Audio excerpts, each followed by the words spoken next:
Hi friends, it's Miss Heather and I have a wonderful Easter story to share with you today. It is called This is the Mystery of Easter, and it was written by Amelia Richardson Dress and illustrated by Lily J. Moore. There once was a man who loved big enough to change the world.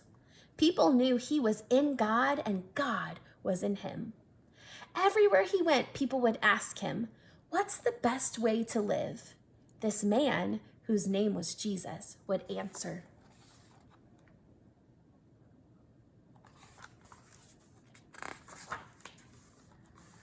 "Love.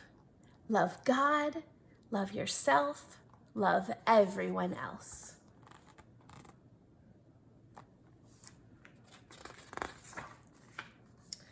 Now, there were some people who didn't like what Jesus was teaching. They did not want to be told to love God, love themselves, and love everyone else.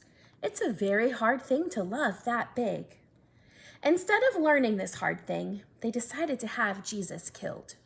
This is the hard part of the story. When we tell this part of the story, we always say, "This is not the end of the story."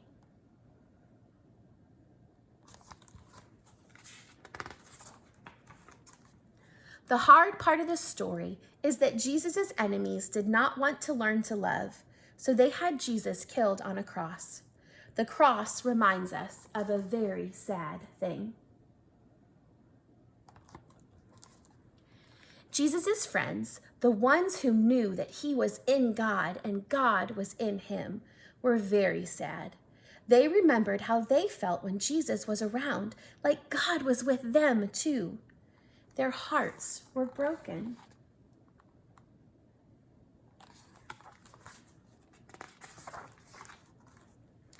Jesus' friends put him in a tomb, which was like a cave, and they used a big stone for the door. Then they took some time to cry and hug and to try and fix their broken hearts.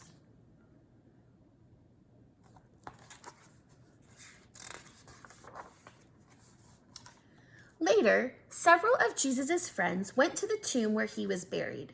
Sometimes when you're very sad because someone has died, it helps to visit their grave. The tomb was like a grave, and Jesus' friends were very sad.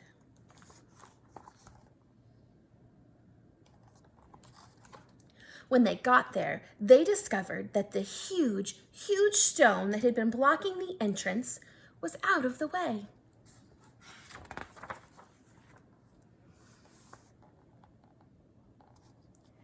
Inside, they saw a man dressed in a white robe who said to them, "Do not be afraid.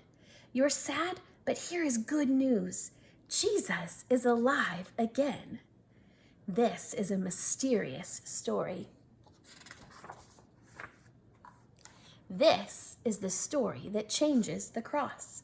It still reminds us of a sad thing, but now it also reminds us of a good, important thing.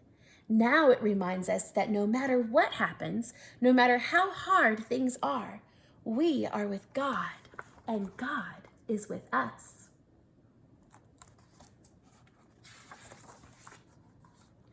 This is the secret to loving God, loving yourself, and loving everyone else. God is always with you.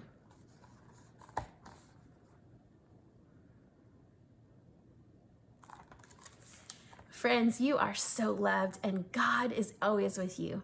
I hope that you remember that always.